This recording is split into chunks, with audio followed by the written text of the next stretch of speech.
La sécurité est aujourd'hui au cœur des préoccupations. Et l'une des technologies qui fait débat, c'est donc cette vidéosurveillance algorithmique. Algorithmique? On est sur les bords de Seine à Paris et c'est ici que se tiendra le 26 juillet 2024 la cérémonie d'ouverture des Jeux Olympiques. La flamme et les athlètes défileront devant 600 000 personnes et sous l'œil attentif de caméras comme celle-ci. Et certains considèrent que c'est un problème. Je pense qu'effectivement, il y a une barre très haute à mettre quand on donne des outils de surveillance à l'État. Certaines associations y voient les prémices d'une surveillance généralisée, avec reconnaissance faciale, comme cela se pratique par exemple en Chine. Il y a une psychose généralisée autour de la vidéosurveillance. C'est un risque pour certains qu'on se retrouve dans une société orwellienne, pour ceux d'entre vous qui ont lu 1984 au lycée, ou qu'on soit demain dans un épisode de Black Mirror, si vous êtes plutôt Netflix.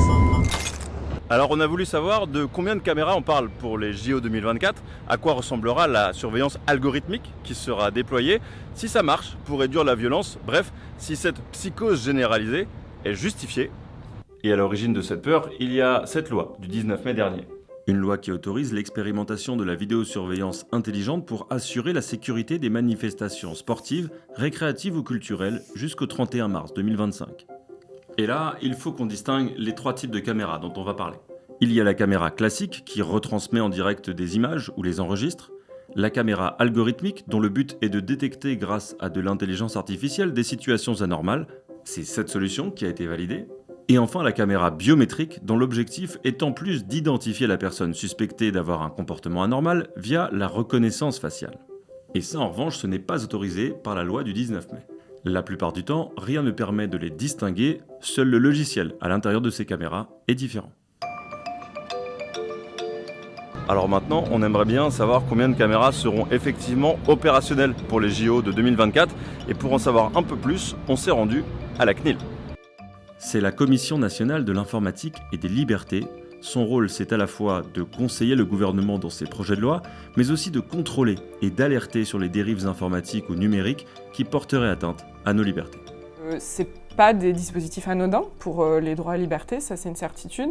Que ces risques pour les personnes peuvent être circonscrits grâce à des garanties, grâce à des encadrements.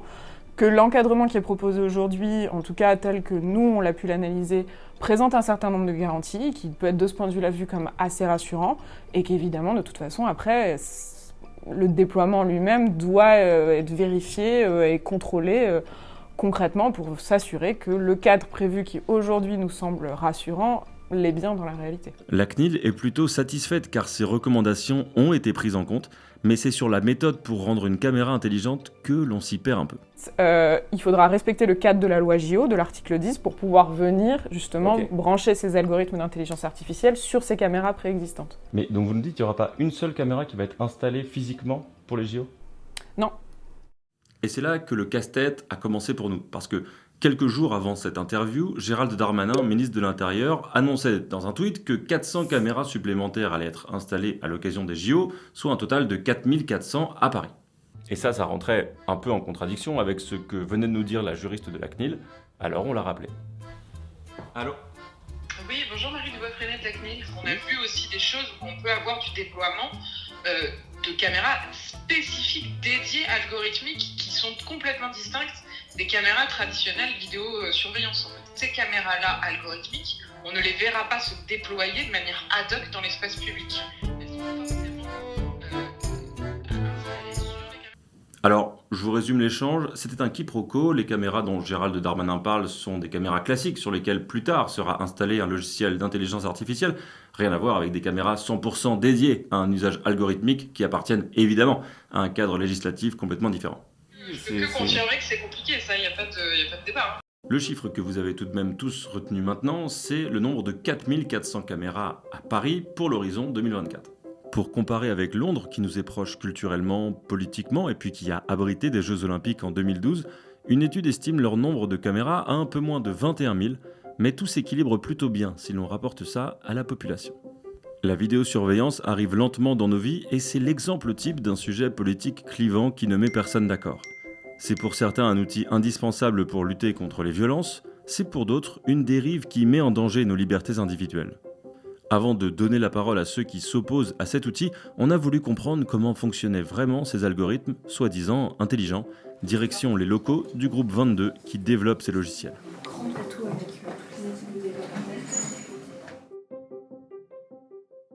Donc pour paramétrer le logiciel, c'est assez simple, hein. On sélectionne la caméra qu'on veut, et une fois que vous avez sélectionné donc du coup l'objet qui vous intéresse ou donc l'humain, ensuite vous tirez votre zone, on dit à l'algorithme qu'on veut focus devant cet ascenseur qui accède au stade. Et en fait, de manière automatique, quand il y aura plus de 5 personnes qui restent plus de 10 secondes devant cet ascenseur, alors il y aura une alerte à l'opérateur qui pourra lui simplement regarder, et là il pourra voir s'il y a une problématique ou pas, et donc lever le doute.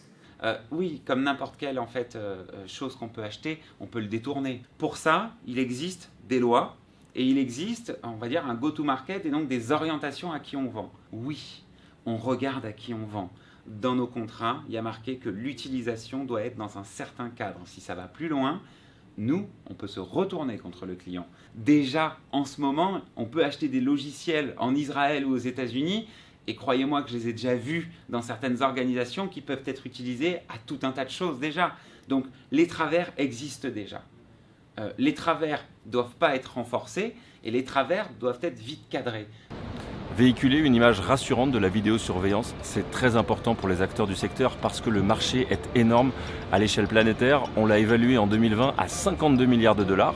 En 2026, ce sera probablement 90 milliards de dollars. Alors, il ne faudrait pas trop que ça devienne anxiogène. Or, c'est justement l'analyse de Noémie Levin qui travaille pour l'association La Quadrature du Net. Et nous, ce qu'on dénonce là-dedans, c'est vraiment une technologie qui vise à choisir politiquement qui a le droit ou non d'être dans l'espace public, qui peut être normal et qui va faire l'objet d'une alerte. La normalité, dans le sens la plus loin normalité, c'est de marcher, c'est d'aller d'un point A à un point B. Et le fait d'être anormal, c'est ne pas faire ça. Donc, parce que vraiment, les comportements qu'on a vus, c'est marcher à contresens, s'arrêter, être à terre, c'est quand même souvent être un SDF, être statique, c'est souvent quelqu'un qui fait la manche. Et le fait de se sentir surveillé et analysé en permanence, ça crée aussi de l'autocensure, etc. Vous me dites les caméras vont permettre de détecter un comportement suspect, des gens qui sont debout, mais ça, ce sont des activités que les policiers font déjà, par exemple. C'est essayer, avec peut-être leurs préjugés, avec peut-être leur savoir-faire, avec peut-être leur expérience, justement de détecter des choses anormales pour ensuite réagir. Il y a déjà des stéréotypes, il y a déjà des préjugés, mais plutôt que de les combattre, en fait, là, on va les inscrire dans le code, on va les graver dans le marbre. Je pense qu'effectivement, il y a une barre très haute à mettre quand on donne des outils de surveillance à l'État. Mais depuis toujours, quand on lui donne des outils de fichage, quand on lui donne des caméras, en fait, l'État, c'est pas n'importe quel acteur, c'est vraiment des intérêts économiques et très pragmatiques qui motivent cette loi. Parce qu'en fait, on n'a aucune preuve que ça marche, mais par contre, on a des dizaines d'entreprises qui développent ça. Et la France, elle veut se positionner comme leader. Et aussi avec cette rhétorique de les États-Unis, la Chine et Israël le font, faisons-le nous aussi. Sur l'inutilité des caméras de surveillance, qui est un point quand même très important, la Quadrature du Net s'appuie notamment sur un rapport de la Cour des comptes qui s'est révélé être un allié assez inattendu dans leur combat. Et qui rappelait qu'aucune corrélation globale n'a été relevée entre l'existence de dispositifs de vidéoprotection et le niveau de la délinquance commise sur la voie publique, ou encore les taux d'élucidation. On avait également contacté un chercheur britannique en sciences criminelles qui avait justement fait sa thèse sur l'efficacité de la vidéosurveillance. Et puis Londres, ça nous intéressait car il y a beaucoup de caméras et qu'il y a eu les JO en 2012. Sa conclusion était différente concernant les petits délits comme les vols à l'arraché. And where there is CCTV, we see quite a large increase, an increase of 30 percentage points in the chances of that case being solved. Mais c'est surtout l'échange avec lui et la conclusion de notre discussion que je retiens. Now, if you have a government that has good regulation, that is behaving ethically, and that is, for example, only using facial recognition to identify terrorist suspects or pickpockets, for example, then that might be something the public are okay with. If the government isn't behaving ethically and they're using facial recognition to identify peaceful protesters, journalists, that's much more of a problem. Yeah. A lot of the debate about CCTV comes back to a more general debate about whether it's possible to trust the government. Ce qu'on retient de cette enquête, c'est que la vidéosurveillance se répand très vite et qu'elle a besoin d'être encadrée par des lois et par des organismes de contrôle. Parce que le vrai défi, c'est celui-là, que ces outils de surveillance qui sont de plus en plus pointus et qui sont aujourd'hui dans les mains d'un gouvernement qui est certes imparfait mais qui reste relativement raisonnable, soit demain détournés par des régimes plus autoritaires pour rester au pouvoir.